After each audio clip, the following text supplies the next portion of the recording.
action, let's go. trouble 물을 찾으러. Kelas A pada IP address memiliki net ID sepanjang 8 bit dan host ID sepanjang 24 bit. Byte pertama selalu 0 hingga 127 dengan total 128 network.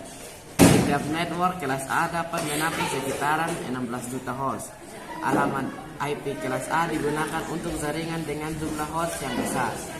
Nilai XXX dalam alamat IP berkisaran antara 0 hingga 225.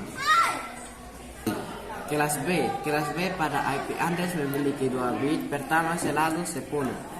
Byte pertama berkisaran antara 128 hingga 191. Network ID terdiri dari 16 bit pertama, sedangkan host ID terdiri dari 16 bit sisanya. Terdapat total 65.255 network dalam kelas B. Dan setiap network dapat menampung sekitaran 65.000 host. Kelas C pada IP address memiliki 3 bit, pertama selalu 110. Alamat jaringan kelas C memiliki 24 bit untuk identifikasi jaringan dan 8 bit sisanya untuk identifikasi host.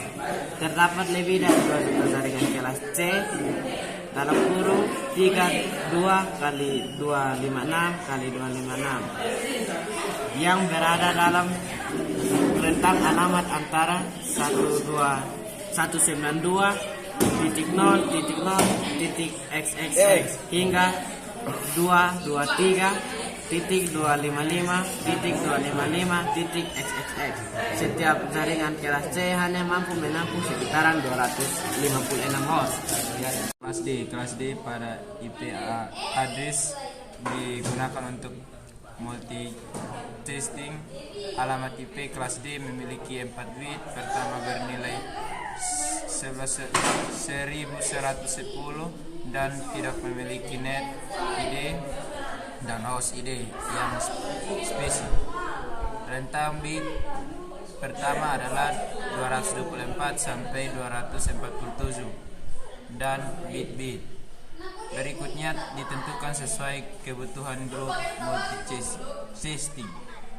Kelas E pada IP address digunakan untuk kegiatan eksperimental dan tidak diperuntukkan untuk penggunaan umum. Alamat IP kelas E memiliki 4 bit, pertama bernilai 1111 dengan rentang bit pertama antara 248 sampai 255. Kelas E tidak luas digunakan dalam instruktur jaringan yang ada. Sudah.